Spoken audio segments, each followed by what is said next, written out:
Hello hi friends, welcome back to Sai Surya cooking channel. Today recipe వచ్చేసి గంగవాయిలు టమాటా curry చేసుకుందాం అండి. దానికోసం అయితే ముందుగా గంగవాయిలు నేను కట్ చేసి పెట్టుకున్నానండి. ఆకుకూర దీన్ని ఇప్పుడు ఫస్ట్ నీళ్లు పోసి కడుక్కుందాం అండి. దీన్ని ముందుగా నీళ్లు పోసుకొని కడుక్కొని పక్కన పెట్టుకుందాం అండి. ఈలోగా మనం పక్కన పెట్టుకున్న తర్వాత స్టవ్ వెలిగించుకుందాం అండి. స్టవ్ వెలిగించి ఒక కళాయి పెట్టుకుందాం అండి. కళాయి పెట్టుకున్నాక కర్రీకి సరిపడా ఆయిల్ వేసుకుందాం అండి. 2 టేబుల్ స్పూన్ అంత ఆయిల్ వేసుకుంటే మనకి సరిపోద్దండి.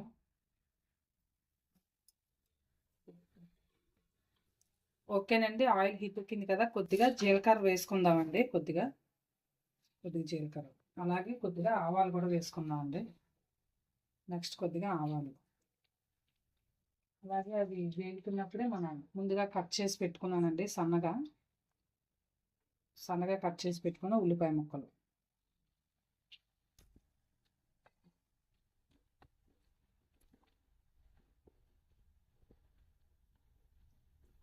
అలాగే ఒక 2 పచ్చిమిరపకాయలు అండి. ఒక 2 పచ్చిమిరపకాయలు కట్ చేసి పెట్టు.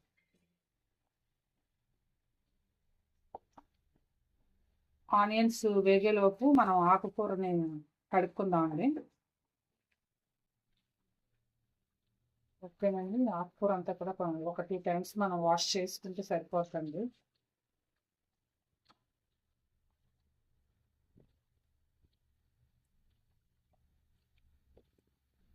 ఇలా 2 సార్లు కడుక్కుంటే మనం నీట్ 2 టైమ్స్ వాష్ చేసుకుంటే 2 సార్లు కడుక్కుంటే సరిపోతుంది. ఓకేనండి, మనం ఉల్లిపాయలు వేగుతున్నాయి కదా, ఇప్పుడు కొద్దిగా కరివేపాకు వేసుకున్నామండి. ఓకేనండి, కొద్దిగా కరివేపాకు వేసుకున్నామండి. అలాగే ఇందులో కొద్దిగా అల్లం వెల్లుల్లిపాయ పేస్ట్ కూడా వేసుకున్నాము.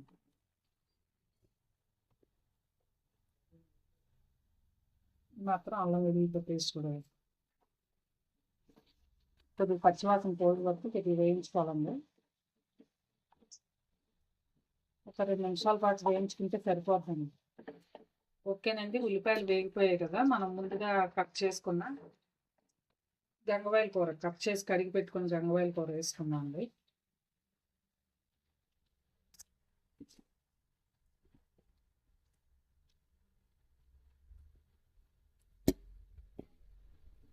ఒకసారి కలుపుకున్నాక మనం కొద్దిగా మూత పెడదాం.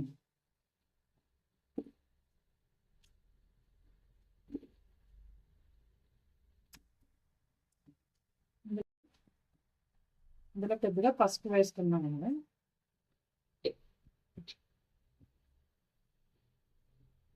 ఒకసారి దీన్ని కలిపి మూత పెడదామండి ఒక 5 నిమిషాల పాటు.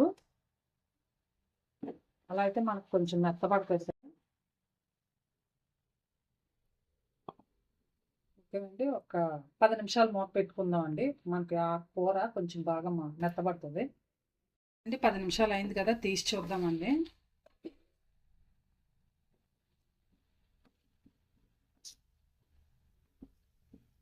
ఆకుకూర కొంచెం బాగా వేగింది కదండి. ఇప్పుడు మనం ఇందులో టమాటా వేసుకున్నామండి. టమాటో కట్ చేసుకుంటాం. అలాగే రుచికి సరిపడినంత సాల్ట్ ఉప్పు కూడా వేసుకున్నామండి.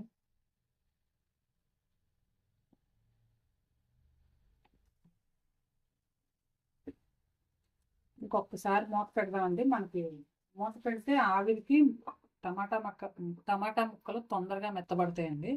ఒక 2 నిమిషాల పాటు మూత పెడదాం. ఓకేనండి, 2 నిమిషాలు అయింది కదా, తీసి చూద్దాం. ఇది టమాటా కూడా చూసారా మెత్తబడింది కదండి. ఇంకొంచెం అంటే ఇంకొంచెం సేపు ఉంచితే ఇంకా మెత్తగా అవుతుందండి.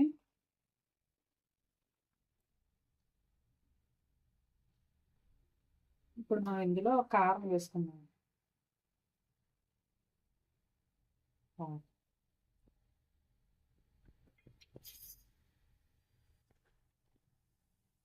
ఒక 1 స్పూన్ అండి, అది 1 స్పూన్ కారం, అలాగే 1/2 స్పూను ధనియాల పొడి, అలాగే ఒక 1/2 స్పూన్ జీలకర్ర పొడి.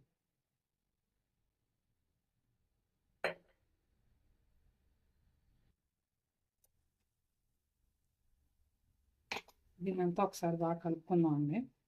ఓకేనండి, దీన్ని అంతా కూడా ఒకసారి బాగా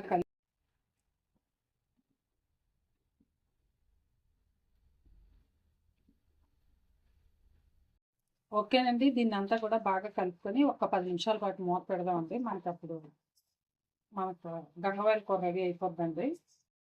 ఓకేనండి, ఒక 10 మినిట్స్ మూత పెట్టుకుందాం, 10 నిమిషాల పాటు. ఓకేనండి, 10 నిమిషాలు అయింది కదా, తీసి చూద్దామండి. చాలా బాగా మెత్తగా మగ్గిపోయిందండి. గంగవాయల కూర తింటే చాలా మంచిదండి. అంటే జీర్ణ వ్యవస్థ కూడా బాగా పనిచేస్తుంది. ఇమ్యూనిటీ సిస్టమ్ని బాగా పెంచుతుంది. అలాగే ఐరన్, కాల్షియం కూడా బాగా ఎక్కువగా ఉంటాయి దీన్ని తీసుకోవడం వల్ల. బాగుంటుందండి తినడానికి కూడా. సో ఇన్ని రకాల ప్రయోజనాలు, ఆరోగ్య ప్రయోజనాలు ఉన్నాయి కాబట్టి అప్పుడప్పుడు మనం దీన్ని తింటూ ఉండాలి. ఓకేనండి, కర్రీ రెడీ అయిపోయింది. దీన్ని ఒక సర్వింగ్ బౌల్లోకి తీసుకొని సర్వ్ చేసుకోవడమేనండి. ఓకేనండి, కర్రీ రెడీ అయిపోయిందండి. ఇప్పుడు స్టవ్ ఆఫ్ చేసుకొని మనం ఒక సర్వింగ్ బౌల్లోకి తీసుకోవడమేనండి. ఇది రైసు, రోటీసు ఎందులోకైనా చాలా బాగుంటుందండి.